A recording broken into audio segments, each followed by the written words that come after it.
Welcome to the acclaimed podcast, The Deep Dive, featuring your esteemed hosts, Andy Monitor and Drew Dinzik, powered by BetSperts. Welcome to The Deep Dive, or bonus content. It is heavy bonus content. Wow. And who do we have today? Live on YouTube only with some boxing content. This will be out as a podcast. We'll mention that too. We'll get this up on a podcast stream. But yes, of Twitter. I don't know if I want to say Twitter fame because he's more infamous in the golf chat. He's more infamous definitely in the Rast Slack. The Rast Slack is like his well, his lair. Yeah. But, also heavy on Twitter. I see you plenty over there on Twitter, and a big pugilistic.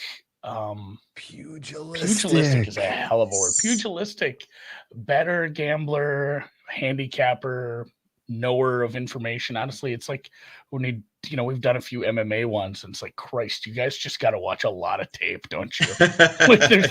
It's not just like, I'm going to scrape a bunch of MMA stats and run some algorithms. Like it is a lot of energy. So welcome at Bronner P4P, which is just pound for pound, I think. The pound for pound Twitter, that's right. Twitter champion. I don't know a lot of guys that do boxing heavy. You see some guys that dabble, but it's like you and Golnick, and those are like my go-tos, and that's it. Yeah, so it's a pretty small crew. We're all more or less pretty friendly with each other. I would say there's like maybe 10 people on Twitter who like post stuff or bet probably decent sums every week and are regulars. It's definitely like less of a bro fest than MMA. We're kind of it's a niche sport. I don't know if you guys have been paying attention the last century, but boxing has kind of fallen from ascendancy. Used to kind of be a big thing, and now it's football, I guess, and basketball. But I mean, people still get fired up on big weeks like this. And like I was just saying, like there's a lot of fights this weekend, so I'm doing a lot anyway. But the DMs and the questions from civilians definitely pick up on weeks like this. Us casuals. We drop in, we parachute in. Yeah. Civilians feels better than casuals, and honestly, it is. And it is a fun weekend just because we actually have a good primetime Thursday game. We've got playoff baseball the next, forever going on now. Right now, while we're talking about that, we have actually some halfway decent Friday college games. You got a big slate of football, obviously both days, and then a big fight night on Saturday night. It is kind of a solid October weekend for sports. Yeah. And when we did a mic check, and I guess this isn't really the question I wanted to start with, but I'm going to have to because we did a mic check yesterday, and he did the worst Spanky impression. You talked way too fast, so I was gonna be, how was life growing up, bro? That was mine, and I listen to a lot of his episodes. I love Spanky, but that's not really what I asked. I want to ask, how did you end up specializing in boxing as far as handicapping and wagering? Sure. So I actually got started. I was just telegramming with someone today. I think it was about 10 years ago. I'm in my early 40s. So this is my early 30s. I started looking at soccer props, actually. And these are long gone, but it was at sportsbook.ag. Sure. And they were so bad that I was previously like daunted by sports betting like completely. I figured like Vegas knows you will lose no matter what. And then I looked at these, and then I can kind of compare to like what was going on in Europe, which I assumed was like correct, and they're like way off. It was like, I remember there were some that were like they were minus 150 anytime goal scorer in Europe, and then that guy would be plus 150 here. So easy way to get started doing that. And then I kind of branched out into did some baseball. I did a lot of basketball, a lot of NBA. I still probably do NBA the most on the side. I do kind of mostly some game props and some player prop stuff still. I did strikeouts for a while back when it was really, really good. Now it's like, okay. But like back when I had one summer where I had a friend with a Bovada account that I was borrowing. And I think like I got 2 months in on it where like I just didn't get cut somehow. Like they were just out of the office and I was just crushing those. So I kind of developed, I think, like an understanding and background of kind of sports betting as a whole. And then I'd always kind of been a casual boxing fan for most of my life. Like I was a, Tyson guy as a kid. I was a Tyson kid. Well, we all were. I mean, that was like, I mean, for youngins, I don't think like you can really appreciate like that he was like a real like crossover star. Like, oh yeah, super. He knocked when he knocked Spinks out. I remember like everyone in my neighborhood like out front of our houses after that, like talking about it and stuff. Cool. And so I was always kind of a casual growing up. I would catch a fight here and there every couple months. I'd watch De La Hoya or Mayweather.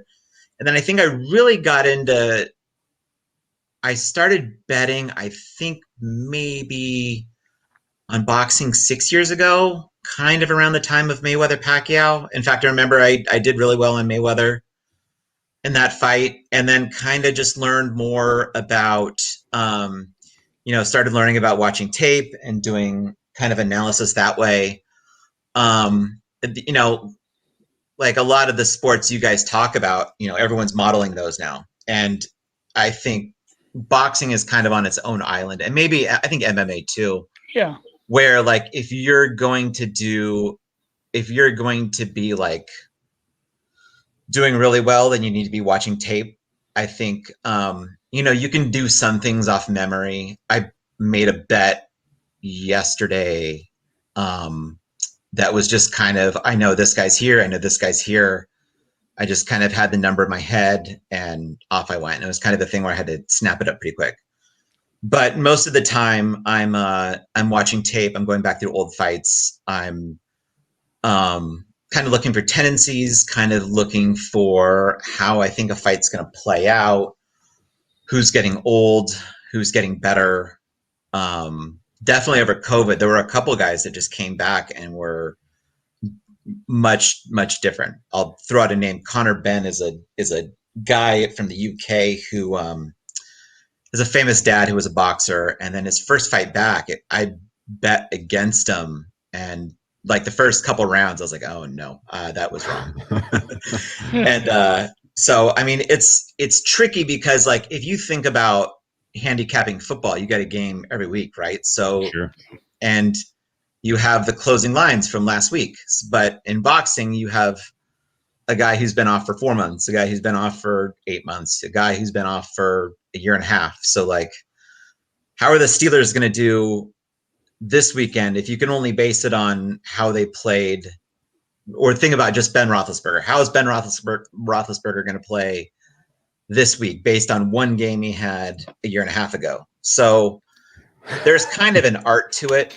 Yeah. But it's not too dissimilar from horses. It almost like, when we talk to some horse handicappers, it's like, man, sometimes it's like, I really want to pull a trigger, but then you look and be like the break that this horse had compared to how long this horse has been off. And, the same with MMA. And obviously I didn't even think of this when I was putting together some questions and ideas, but I suppose no sport was untouched by COVID. Like you had guys that, I mean, we saw a lot of that with the NBA stuff when they came back into the bubble. It's like, oh God, this guy wasn't working out. Like this guy is like, some guys were keeping after it at the home gyms and staying on top of it, and some guys were not. So outside of like a big fight night like this, can you kind of describe what the boxing handicapper calendar is like? Is this 52 weeks a year, kind of like, because tennis goes on year round, and if you lose track of it for a little while, you can absolutely get rocked when you walk back in and start betting it, right? And is that the same sort of thing with boxing? You basically got to pay attention 365. There are some weeks where it's light, and like if you want to take a week off, you're not going to like fall behind because it's just a new set of guys every week. and you don't see the same guys. You know, a guy will fight and there'll be a couple more months and he'll fight. So it's not like a disadvantage if you're just going to be like, all right, I got too much stuff going on. My day job is a lot. My family's a lot. So I'm just going to skip this week. It's not a big deal. But it is, and there are weeks where it's just kind of dead. Like around Christmas, it like things really slow down because nobody wants to be training over the holidays. So like December, January, it kind of slows down a little bit. But otherwise, you know, there's a lot on the card this weekend. This is a big one. There's a couple pretty good cards in England. There's the undercard for Wilder Fury is pretty substantial. Ooh. So there's no shortage of fights to break down. I think there's on pro boxing odds, I think there's 20 to 25 that have odds listed for. So, you know, I've kind of had my Wilder Fury thing holstered for a bit, but I'm definitely doing a lot of work this week on a lot of the undercard stuff. And boxing is, you know, it's usually for the big fights, they'll post odds. For big ones, there'll be months in advance. There'll be a few months in advance. So you can kind of get out ahead of when everyone piles in the week of, which is what they are doing now. Sure. But a lot of it, they'll open Tuesday. Bet365 is the normal opener, sometimes Paddy Power. But England is really kind of the hub of boxing betting. It's not Las Vegas. I mean, Las Vegas, you can probably get down a ton for fights like this, but usually the menu there is pretty bare for like the mid or lower level stuff. They'll have the mid level stuff, but it's similar to tennis and some other things. You can't just walk into the Nugget or some of these. Maybe Will Hill a little better, but there's a ton of books where you ask them for tennis. They're going to print you the futures odds for the very next men's slam. We have the French Open, so and also you got to run out of the White Sox. We are one away from getting your 7.5 here. So somebody said 7.5 rounds. Somebody said they were pretty excited about the Squid Games. They said, I didn't know I watched some Squid Games today at lunch, which is not really when you should watch Squid Games while you're eating. Right. So that is, again, a haunting photo. You've not blinked yet. And I guess a question you talked about already a little bit as far as like where boxing went. Like what happened to boxing? Because I remember like watching it Friday nights with my dad just randomly. There's nothing on. I'm too young to be going partying with my friends yet. Like, 9-10-year-old Andy just watching like on like Fox or wherever it be. I feel like there's always fights on. And is that a big part of it? Just the lack of coverage it gets from some of the, maybe some of the deals they made with some of these stations, or the fact that it's like all pay-per-view now, anything that's decent. So I don't know if you had opinions on that. Yeah. I mean, I think as we've seen, I think, there have been a lot of the celebrity fights and like the Jake Paul stuff. And I mean, I don't mind some of that stuff. I mean, that's kind of really in line with the tradition of boxing, is that it's always kind of a circus. Sure. You can Google a picture from like a P.T. Barnum, like some fight he staged where it was like a guy who was like 6'4", 110 pounds, and a guy that was like 3'6", 300 pounds. It was like the tall guy versus the fat guy. It's hilarious. But I mean, that's kind of part of it. But that stuff's like, I mean, it's compelling. There's going to be a whole generation of people whose Mike Tyson is going to be Jake Paul. As frightening as that sounds coming out of my mouth, like it's definitely going to hook in people to the sport. And it is kind of like, I mean, the mainstream boxing does have some issues. I mean, I remember there was one of the nights that there was a Jake Paul fight on, there was another card on Fox, which is PBC, and it was just dreck. It was like a guy who's kind of washed up and kind of given him an easy opponent to come back. And it was just kind of like joyless, And whereas the Jake Paul thing, I mean, he's always talking shit on Twitter. He's really like kind of a natural showman. And so I think that kind of like, I think boxing incorporated, like the industry itself, would do well to like kind of look at what works in that and kind of try to do some of those things when they can. I mean, there's some fighters who are just, they're prodigies. They've been in the gym their whole lives. It's not terribly interesting to hear them speak. And then there's some guys who are hilarious and say ridiculous stuff. They just made the Gervonta Davis Rolando Romero fight for December 5th, and Rolando he's a clown. He's just such a fucking goofball.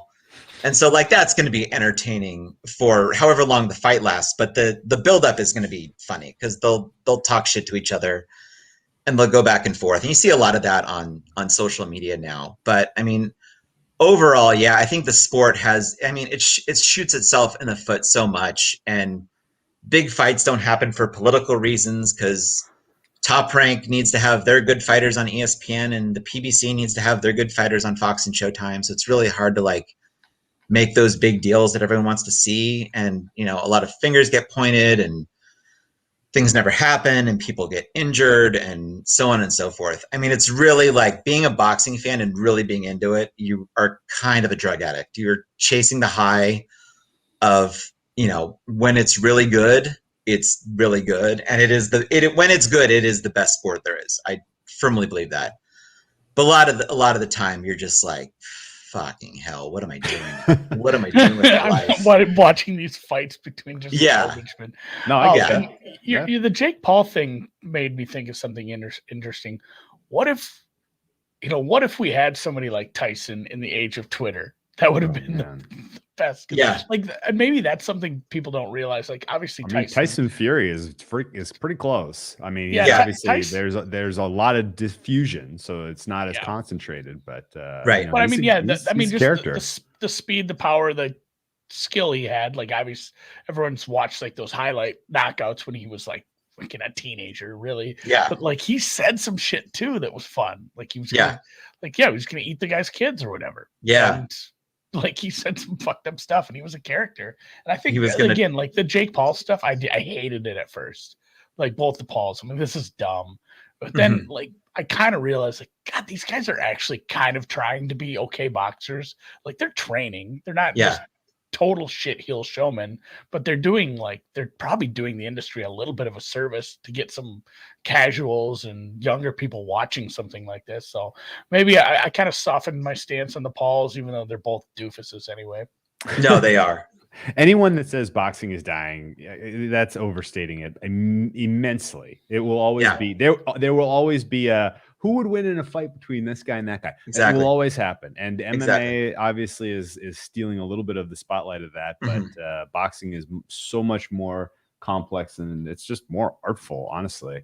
And I think it will always have a place kind of at the top of the fighting sports, even if that it doesn't have the glory that it once had as the nation's most cared about sport. Before we get too much into some process stuff, I owe you a debt of gratitude. Give you a little dap here. Back when the Olympics were going on, my connection to boxing usually revolves around the Olympics beyond just the big fights. I'm sure that's fun for you, someone who's really into it because it's a lot. It's like a fire hose as opposed to you have to wait for it on the weekends, right? But we had a huge Japan under position. 27.5 gold medals. We were about a week and a half into it, and it was not looking good.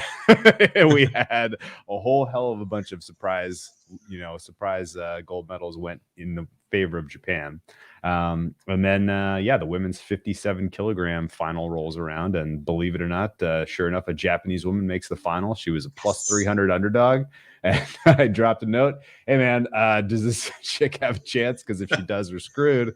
And you took one look, you're like, oh yeah, she's live. And sure enough, she absolutely worked. Nesty Peticio. When you get asked a question like that, there's no way you, off the top of your head, you were like, oh yeah, Senna Irie. Oh, no, I've seen some of her work. She's an art. You probably have to go and actually kind of track down a little bit of. Well, first of all, thank you for the tip because we ended up hitting the middle on that. She won gold, and then ultimately Japan did slide under, so it was an absolute perfect Yeah, we thought we were just taking away some of the pain with that. It ended up finding a middle. In the middle. But like, yeah, when you have something, somewhat unusual come across, and you're like, oh man, I need to handicap this. Like, what are some of your go-to resources without giving away all the goods?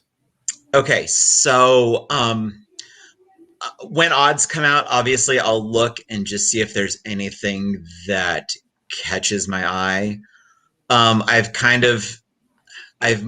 would say I've moved up to like mid stakes in terms of what I'm betting now. I'm not a professional by any means. I have a day job and just do this kind of as my main hobby, I guess. But so I'm definitely kind of waiting for the market to mature. And like I said, it usually originates in the UK and then trickles over to the legals and then the offshores and then kind of into the credit books, but credit books usually aren't that great. But anyway, so let's see. I look at the odds screen. I'll just, sometimes I just pick a fight and something I kind of know, something that looks off.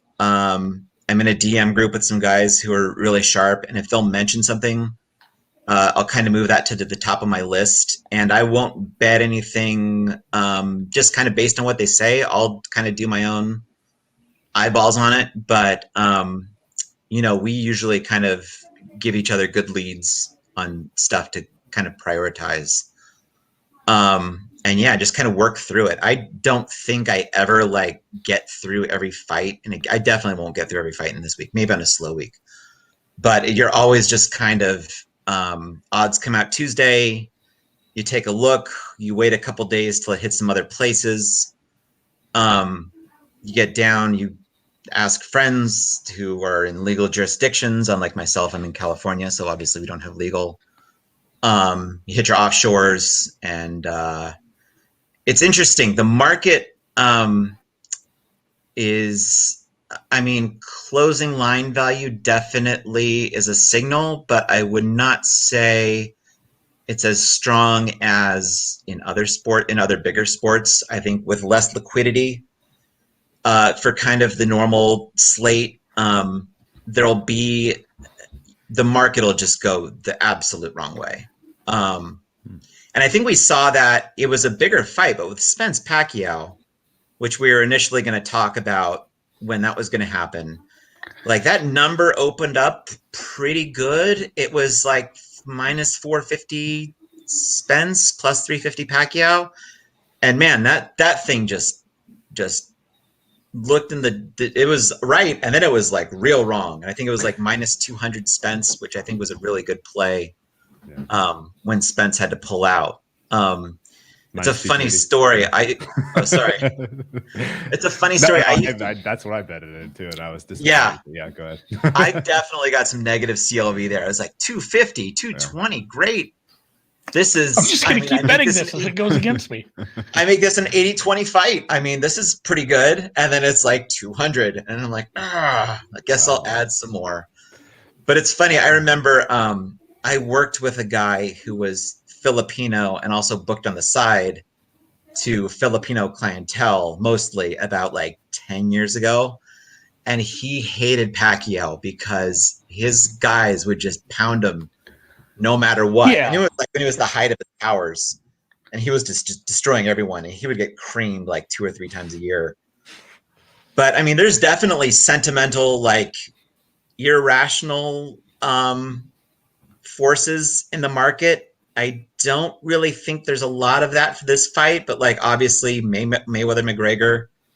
The guys who are running the books were open. They're yeah, this should be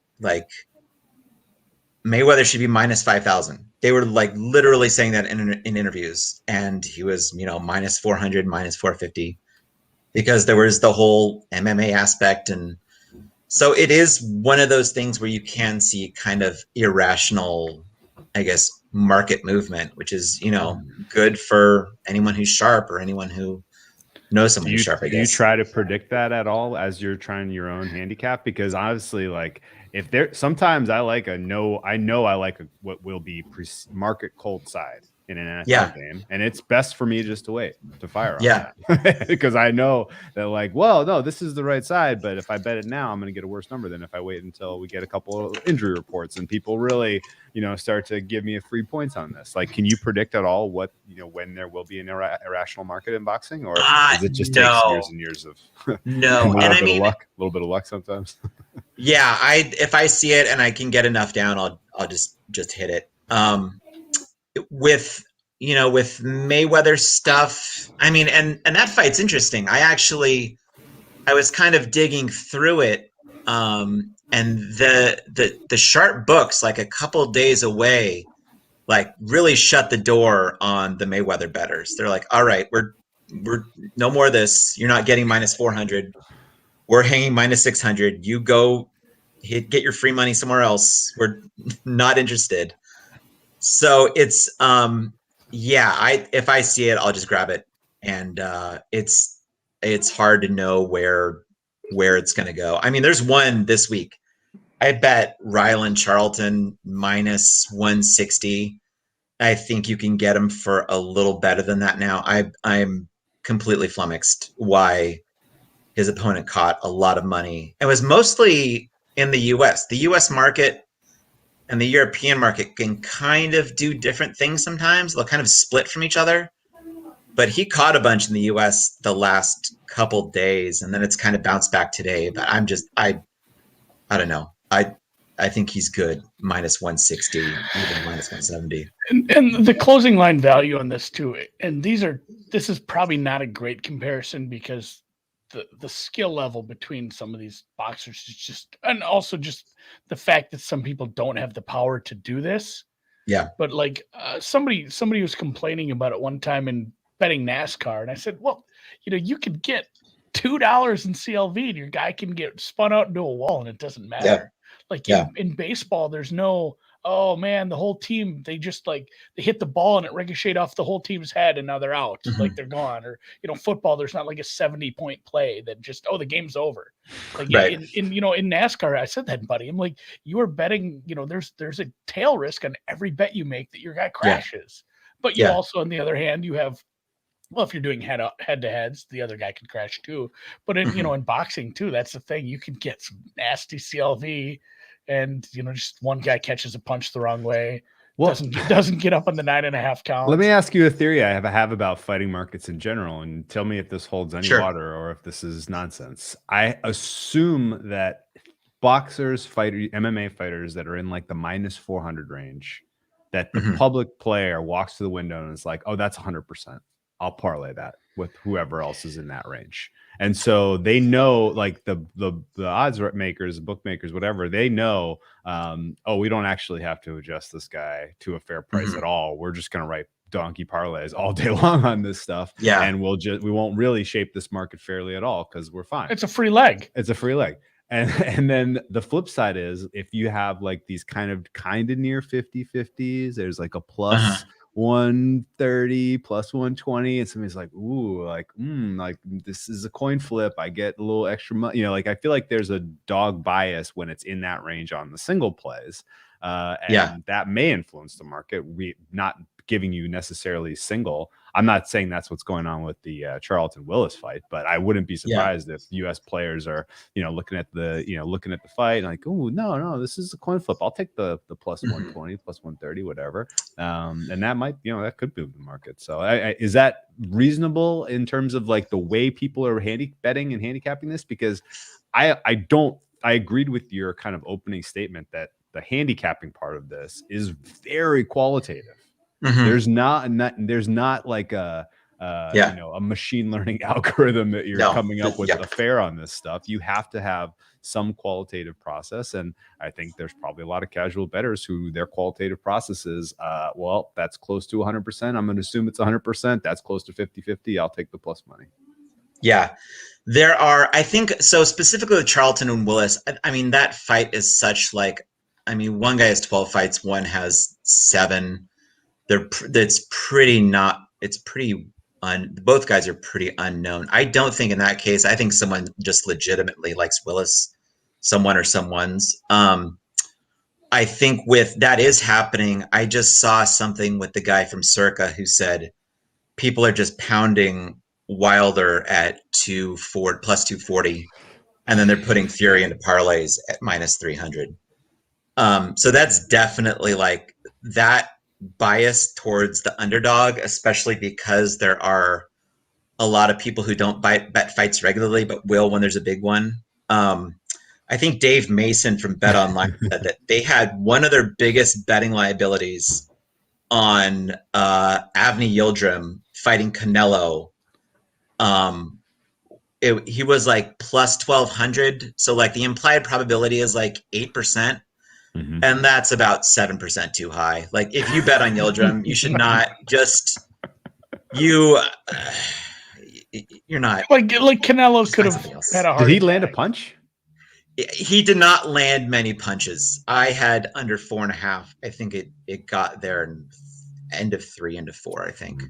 Nice. But it was just a wipeout. And like that, I didn't even, that was not a hard call to make, I don't think. Canelo does have another fight coming up against Caleb Plant. This is to unify. Oh, we saw the weigh-ins or whatever. Yeah. The punch. It got real. Yeah. Well, he like, and that's, my God, he has like Matrix speed there. Even that was really impressive. And he was wearing like some kind of like low heel, I think. I don't really know much about shoes, but he was not in like any sort of athletic wear. And it was beautiful that he kind of countered that. And then Plant posted that he did kind of like touch him a little bit, but I mean, I don't think I'm doing anything with that fight, but that's boxing for you, is like guys throw punches at each other and then you just kind of shrug and like, that's it. I mean, if that happened in any other sport, if that happened in tennis, it would be like, an international incident. If it happened, before a football game, people would freak out, but that's just kind of the circus that it is. You just accept it. Okay. So the old adage, that's the most fun is like the weigh-in / little, press conference things they have. You don't like generally wait for the weigh-in, right? Or do you? 98% of the time, no. When I was on Andy Ruiz the second time he fought Anthony Joshua, and when they got to the scales, I was running to my computer because he was not. He ate his way out of that. Wildly out of shape. Rematch, yeah. And AJ just kind of, in that fight, he handled him pretty easily just by moving. Like he just moved and hit him occasionally. There will be the first fight. That was one of the first matches I don't watch a ton of boxing. That's not like really big ones. And I remember that one, like some people had posted about it, and I feel like it was summer or early fall, because we were definitely outside having like a bonfire, and my wife's like, "What are you doing?" Because I was just like, I'm watching this overweight Mexican guy just work somebody. I'm like, I remember I flipped it on, and 9 times out of 10, I would have just watched a couple rounds and like gone on. But like he's kind of working him. He doesn't look like he should be able to be doing physical activity this long. And it was a fun fight. I'm gonna brag a little bit. I had Ruiz by KO at 20-1 for that fight. Oh, nice, man! Not an Anthony Joshua guy. All right, interesting. I actually, what did I do with the last fight? Oh, with him, this last fight where he lost, I had the over 9.5. So got there. But yeah, the one where Ruiz beat him. Ruiz is actually like, and again, this is, it's a case where odds makers kind of wrote him off, and I think the public kind of wrote him off. He made that fight by sending an Instagram DM to Eddie Hearn, who manages AJ. AJ's original opponent fell out because he popped dirty for drugs. And Ruiz literally DM'd him. And it's like, hey, I'll jump in. Ruiz fought 6 weeks before that, actually. I think a lot of people forget that too. And so he took the quick turnaround and got it done. But when he's in shape and motivated, he is very good and very dangerous. And that's it was an early knockdown. Like he had that's what drew me in. Like when I was watching it, he had like it was a surprise. Round. But there was an early knockdown in like the first couple rounds. And I'm like, oh shit, like this is a thing. Because I think that's what drew me in. I said, well, is the guy who was like a massive favorite just going to be mad and beat the piss out of this guy now? And it just the under hit on never that, happened. right? The shoe never dropped. I think the under hit on that, or I know, I remember this now. This was like June 2019. I think so. Yes, and we were definitely. I was going in heavy on Joshua, but couldn't find a good price, and I was like, fuck it, I'll just play the under. He's gonna knock this guy out in like 6 rounds, and it's then like, it ended winning up a going tennis the other match way. by being When you're dead wrong, and it went the exact the other way. And that's how shitty I was, and still am at understanding boxing stuff. Like I had enough people talk to me into just like maxing out some bad Mayweather prices. A couple years back when it was like minus 450 online at a few places. But also I'm like, I got cute with it and I played under 9.5. And I didn't understand boxing. I'm like, oh shit. Like I just assumed that ticket lost. And then it cashed. I'm like, oh, they screwed up. They'll take that away from me.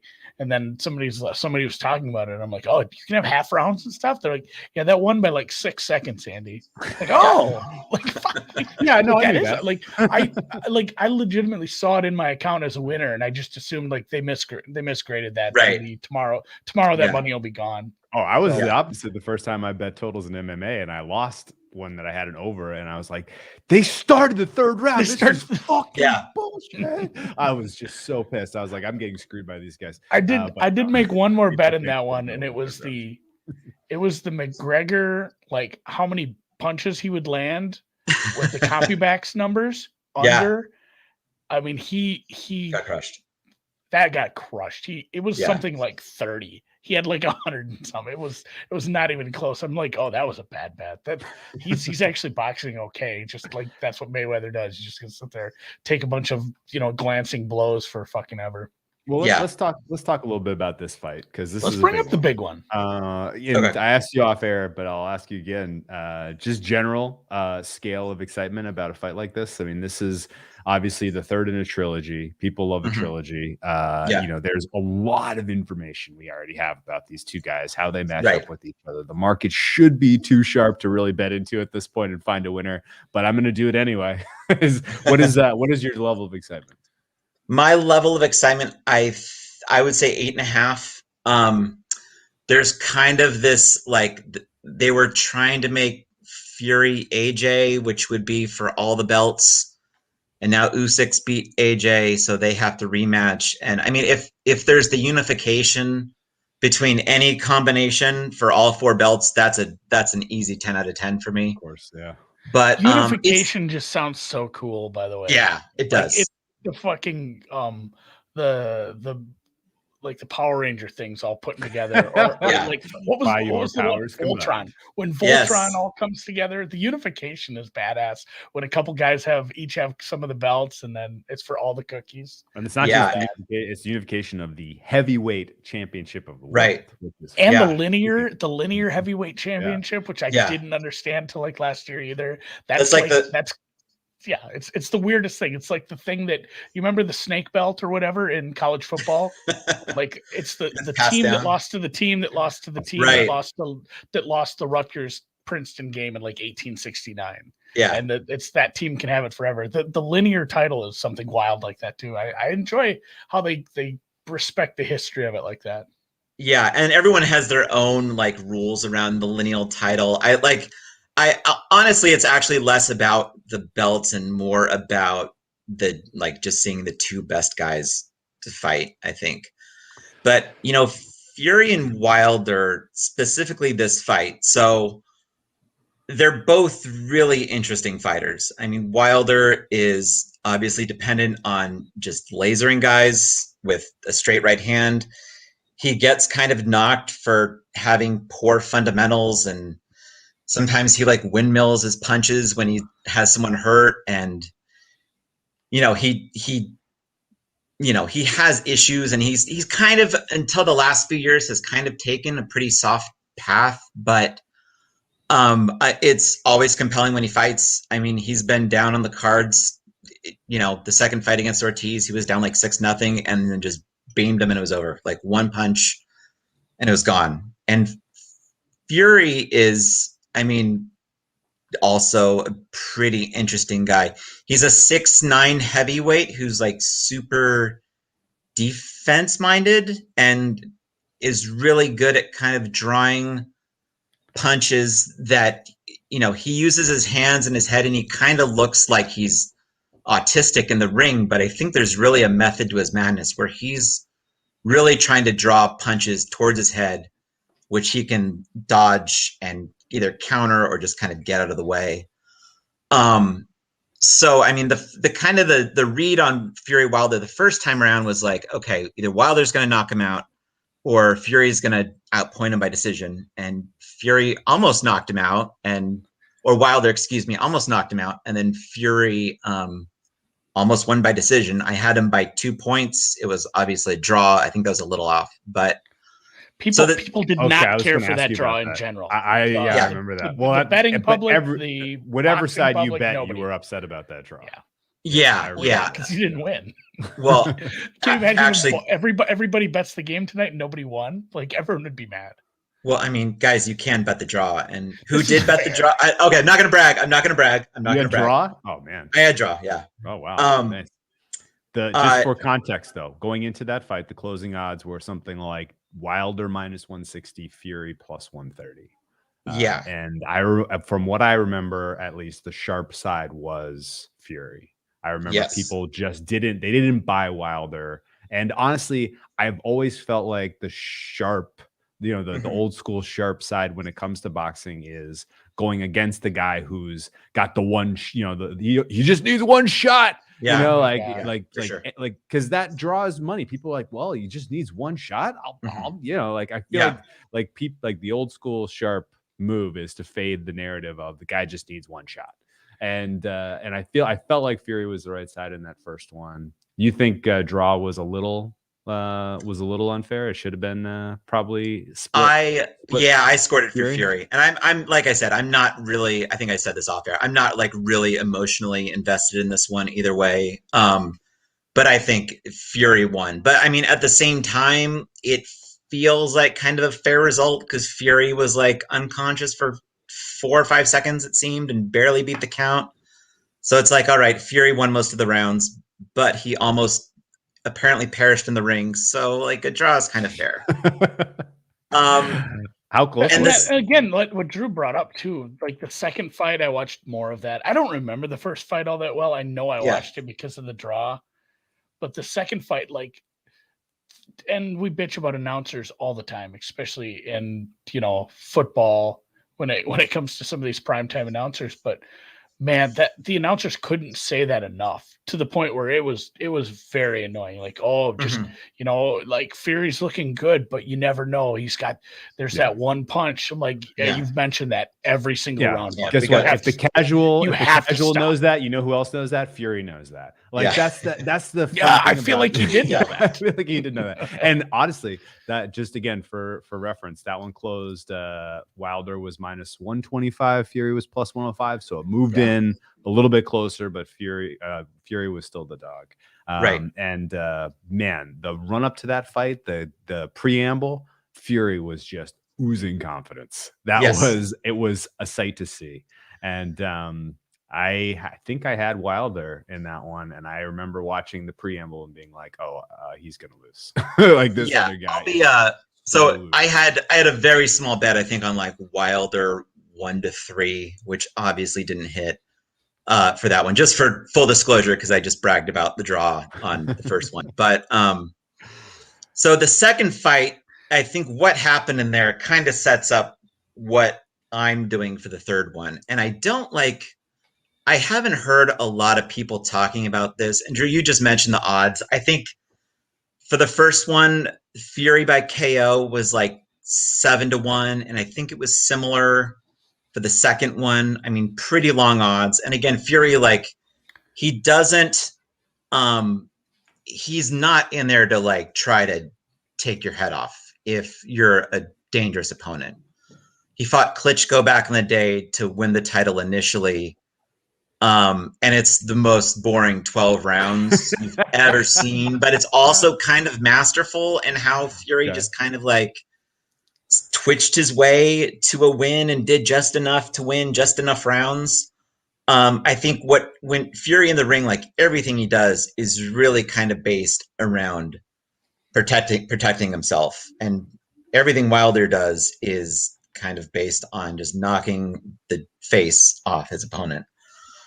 Where this sets up, I think, is that Fury by KO is -110, -115 in places, about even money. And that's based on something that a lot of people aren't talking about, or I think misunderstand, which is in the third round of that second fight. And you can check me on, you can check me on YouTube. He hit him on the eardrum. It was about 30 seconds into the third round. And after that, Wilder was just out of it. He looked like he was on ice. He didn't have balance. His punches were not thrown with a lot of, he was, if you're wobbly, if you're completely inebriated, which I think is a good analogy to where he was, you're not gonna be able to hit someone with a really good. I guess it's happened outside the bars. Yeah. Well, I feel like you're speaking my language, because I agree that was impactful. No disagreement at all. Right. But even up to that point, I thought that Fury's philosophy coming into that fight was brilliant. Mm-hmm. Like he had kind of figured out, Wilder can't fight on his back foot. Like he doesn't have the power. He's not ever going to catch me with that one shot, as long as I am the aggressor and I am making him move backwards. And I thought we saw that play out pretty well, fairly through the first couple rounds. And at that point, it was only a matter of time. And it just so happened that he also kind of he got us there faster by accident. It did just suck. Like I agree with you there, but it just sucked that Wilder after that, and he didn't get a chance to make any adjustments, or him in his corner. They could have possibly made some adjustments. If you can't fight off your back foot, you can't. I don't know, and I don't know what they do between that fight and this fight to try to teach him, because he is who he is at this point. And I don't know that Fury doesn't just roll out and just rinse and repeat. And the other kind of stuff swirling, Wilder changes camp late in his career. We don't know what kind of armor he's going to be wearing into the ring. That's the most important thing. It all hinges. Get ready to live bet, see what he wears out there, and what kind of armor he's wearing. And I guess I don't know. I don't watch enough boxing to speak to it. I just wonder, if you're getting pushed around like that and it's affecting, you can't throw anything when you're the defender the entire time. Can't you just turn it around? You need to, even though he's it's funny, Wilder's 6'7". Yeah, he looks small because Fury is just such a massive human being. I think 6'9" might be selling him short, but I don't even know if that's a thing. You need to be, working towards him, pushing him back. It's not like you can lean on him when he has Fury has reach as well, doesn't he? Yeah, he does, and he's really good at he's good at using his arms to kind of smother an opponent when he's kind of in trouble or a dangerous spot. You saw him do that in the 12th round, where actually rallied and did pretty well later in that round after he got knocked down. And I think, Drew, you're noticing that he was kind of coming forward more in that second fight is correct. I actually scored the second round for Wilder. I had it 1-1 going into that last round, and Fury was also doing a really good job of kind of rolling with his punches, and when he threw the straight right, he was able to kind of take it in a way where it wouldn't have full impact.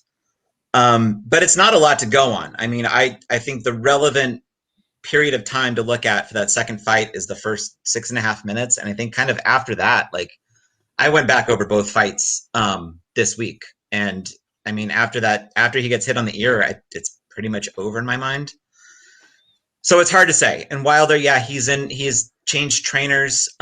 His trainer's Malik Scott, a guy he actually kind of suspiciously knocked out a few years ago that really kind of looked suspect, but now he's his trainer, and he seems like a really sharp guy. He's new to training. He also has an OnlyFans, if anyone's interested to check that out. #boxing because it's always got to be weird. So I mean, yeah, what Wilder's going to do, how he's going to look, I mean, it's an open question. How tactics are going to play out is, I mean, it's kind of like forecasting the weather. Like you give it your best shot, but like, I mean, I go through like different periods of emotion throughout a fight week. Like I get bets in, I'm like, I'm going to crush, I'm going to buy McLaren. And then I'm like, oh my God, I'm going to lose everything. The fight starts. When is the mortgage due this month? Is it every month again? Every month? It got me thinking, and you talk about you didn't get to take away a lot from the last match outside of, again, Fury's tactics probably being sharp going into it, Wilder doing okay early, and then the fight just being hard to use that. It's almost like it turned into garbage time football where it's how are we really using this for forward forecasting? And it got me thinking about like, and maybe this is a terrible fight example to use, but I do see live betting up. And back last summer when Andy had nothing better to do and I was watching a lot of MMA, I live bet a lot of MMA where I don't think they're very good at pricing that sort of stuff. I would just follow along with the few people that I listened to for MMA stuff, and I'd watch the fight and be like, yeah, this guy should be like minus 1,000, right? It's like he's not going to lose. And you're sitting there slamming big favorites. It's almost like the draft, Drew. Like it feels nervy until you're like, please don't go to the cards, because you never want anything going to the cards with those judges. But I mean, is there a live betting market on some of these boxing matches you're getting involved in? Is something you do at all? So I do not do a lot of live betting, so I'm somewhat of a novice at that. I'm planning to kind of get more into it, and honestly, like, I mean, for half the fights in a given week, I won't watch it live. I'll watch it later. I'll be doing something else. Apparently, I'm going out to dinner on Saturday night. It also probably takes some of the fun away from scoring it yourself if it's a big fight that you care a lot. Yeah, I did. Right? I did score. I did watch. I love the Olympics. Usyk live. Yeah. So live on the goddamn screen. Live betting is going to be tricky. I think, because Wilder can look bad for 4 rounds and then it's over. So it's he's gonna. I'm fairly certain he's gonna be dropping rounds. I think Wilder by decision is like 12 to 1,300. It's a big price. I mean, it would have to be. There would probably have to be a few knockdowns, but not a knockout, for him to win by decision, or he just fights really well and Fury is just kind of out of it. Fury's, what gets said in interviews, like, mostly is not useful. And like, I kind of know a couple people and I'll kind of hear like stuff about fighters in camp. And if it's something positive, I won't give it much weight. If I hear that like someone's kind of fucking up, then I'm definitely more interested. It's like preseason NFL. Yeah, preseason football. You hear best shape of his life. Yeah, you don't hear like, this kid is not getting it. He doesn't understand the offense. Don't care. Yeah. He's added 15 pounds of muscle. That's, I think, actually, Fury's trainer Sugar Hill said that he's gonna come in at 290 on the scales, which is, I think, 20 pounds heavier than last time. And he says, but he's bulked up, and it's like, maybe. I would say that too if you knew your guy had to get on a scale and he was bigger. Yeah. It's muscle though, for sure, not ice cream. Yeah, I mean, there's good weight and there's bad weight. I mean, there's an optimal weight for Aaron Donald to be, to use a football analogy, and then there's there's a suboptimal too light and there's suboptimal too heavy. So 290 too much? I don't know. It's, you got to kind of take that stuff and maybe adjust a little. I think it comes in really handy if there's a fighter that's like a late replacement and he's just kind of being brought in as an opponent. Like, you get all sorts of guys like right off the couch out of the truck driving job that have like not trained. If you can figure out what someone's like, how much training they've had, that's always super helpful. Instagram can be your friend, actually, when it comes to boxing handicapping a little bit. But yeah, I mean, a lot gets said. I think the best way to kind of deal with it is to like tune most of it out. How they look on the scale counts some, You can kind of tell if someone's wobbly and they've had a hard weight cut. That counts for something. But I mean, I remember that even from like high school wrestling. Like you could tell, before meets, like you'd weigh in with the other team and you'd be like, that guy is dying right now. Yeah. He hasn't drank water in 2 days. And you like he probably shouldn't have been certified for this weight. Like he looks like shit. Like there was people like that, and you see that but I mean, you've seen people fall over at weigh-ins. Like they don't have the energy to stand anymore. So yeah, that happens in MMA a lot, and they have like more gaps between. It's like 10 pounds between every weight class. So there's some people that are just like, dying, and like every couple months, someone will like tips over, tumble, and then the fight's off. Okay, so we've done a nice job of dancing around. What you actually think? Give us the fight. What I'll happens? give you. Let me kind of set the stage here. The market making books on this fight would have Tyson Fury around -300, Deontay Wilder around +240. The total hovering in the over under 7.5 range, a little juicy to the over. Is there an angle to bet this, or has the market got it right? It does not have it right. What I did, and so this is kind of, I'm going to try not to preamble too much here. One of the helpful things of doing a lot of prop stuff and kind of having a good idea of implied probability is like when I started doing boxing, I noticed like the method of victory markets, there's a ton of hold on those. I think it's like, it can be between 15% if it's a good book to 25%, as opposed to the total and the side where it's like 4 to 6%. So I will typically either bet the side or the total, or goes the distance, doesn't go the distance. And I try to stick to the two-way markets most of the time. What I'm doing for this, what I have already done, I should say, for this fight is I am betting Fury to not get a knockout. Okay. So in the yes/no market, Fury wins inside the distance or not Fury inside the distance. You're on not. Okay. I am on not. So basically even odds right now. Yeah. And so there's a few ways to do that. The best one is if you're not an American, if you're a weird European or whatever, you can get a really good price against Fury knockout on exchanges like Matchbook and Betfair. I think that's where I would look first. Well, they're betting on Fury in England, huh? Apparently so. Apparently, there are a few. They I think I said this before. Like Saturday night is going to be nuts because there are a lot of obviously British peeps on boxing Twitter, and it should be like a full on like the clans like going against each other like Braveheart style after, during, before that fight. But yeah, so betting against a Fury KO on the exchange is good. Right before we started, Five Dimes actually offers the opposite of props. They're not available in the United States. RIP Tony. But I think they have -110. They do. I would take that. Otherwise, you have a Canadian friend you trust with money. I do have a Canadian friend. I think you probably know him.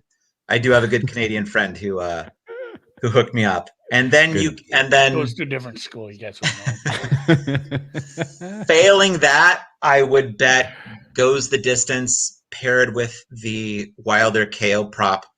So you've got everything covered. You've got Wilder knockout. You've even got the draw. You've got Fury decision, which I think is the most likely outcome.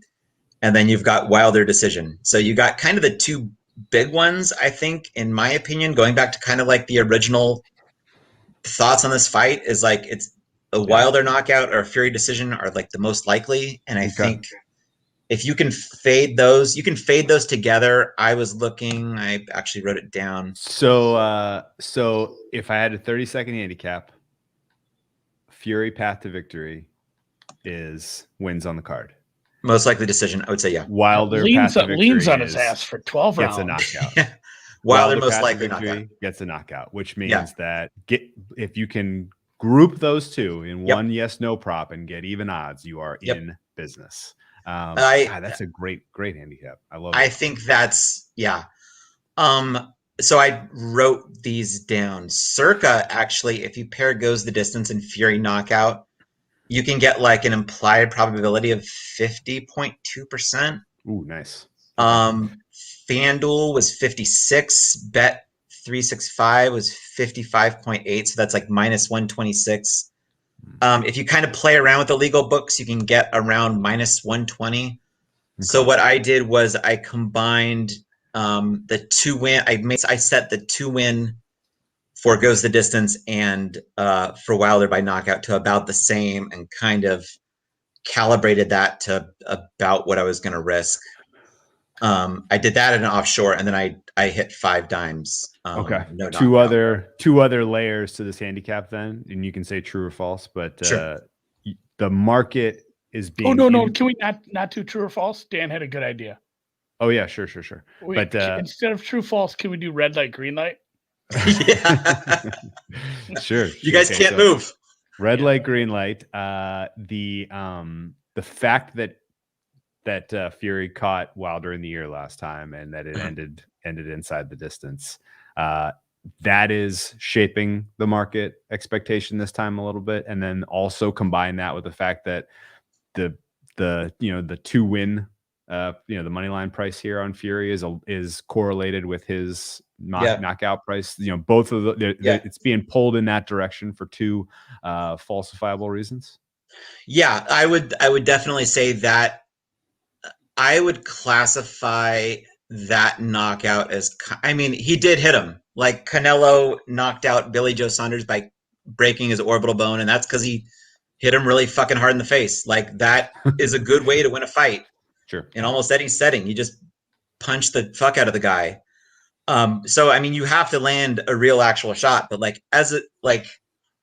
what breaks a jaw and what messes up an eardrum or what cracks an orbital is kind of like, it's random in a way. Okay. And so I think that outcome was not, I mean, Fury it's definitely possible he knocks him out this fight. Like, I'm not one of those people that says like this cannot happen, because I've watched too much weird shit to know that like any outcome can happen. Like, Wilder can win by decision. There can be another draw. Just because there was a draw once does not mean there cannot be a draw this time. So I would definitely say there's a chance, but I think if you pair those, I think that's kind of the most sound way to attack this thing. I love it. Fantastic. Yeah. This was fun. Yeah. This is good This stuff. was fun. Yeah. I really anything else this. you want to? I mean, what? Well, first of all, it's on the screen if you're watching. At Brother P4P on Twitter. Follow him if you like. Yeah. If you if you want to get into some value on Ryland Carlton. Is Ryland Charlton? Is he the direct undercard, or is he earlier in the day? He's actually an undercard in England earlier that day. Oh, so if you're a real weirdo like me and you just ignore college football or pro football and just want to watch boxing all day, you can either use DAZN or find it illegally, and that's on the undercard of Smith Fowler, and he is. I'm looking at his price right. Yeah, the undercard for the Fury fight is just like 3 other heavyweight fights. Again, if you have a friend in Canada you trust with money, you can get Charlton for minus 130 right now there. So yeah, Bet Online also has minus 130 right now. Oh, nice. Okay, cool. So yeah, if I'm wrong about that, DM me and call me an asshole and send me your car note, I guess. No, I'm always looking to talk to other people who are sharp, anyone who has questions about process, that kind of thing. Accounts would love, that would be great. NBA's coming up. Yeah, I'm always open to talk. Just don't ask me for like picks. Like you guys got this. Peons be gone. No, I'm Yeah, I mean, they're not that liquid of a market. He can't be giving away his identity. It's not the NFL. I mean, this is a good one because, like, whatever I say is not going to even make a drop. I don't think so. Drop in a bucket. Stuff like this, with all the mash and banger eating Brits, and they'll be on the other side before when we wake up tomorrow. But yeah, I'm always happy to chat.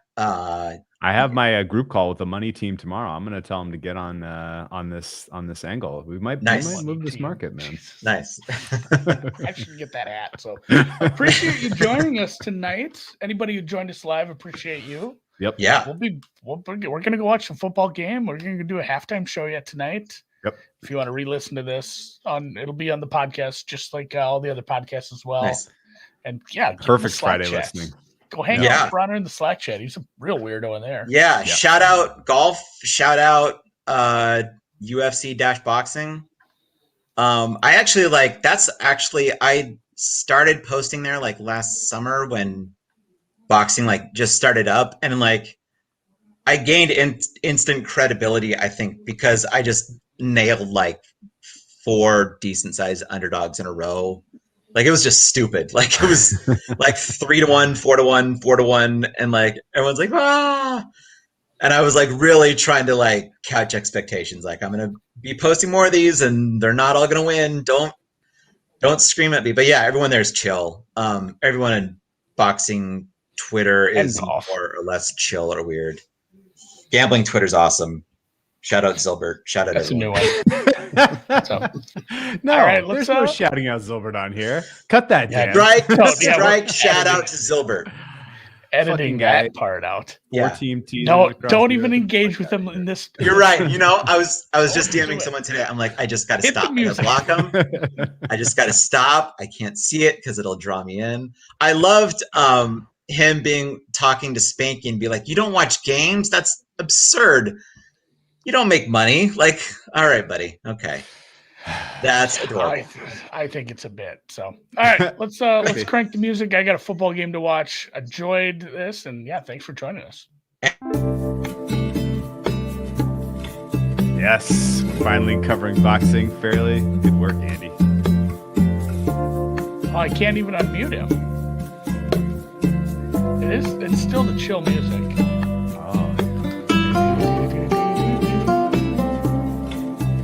I can't believe I did a Silbert shout out.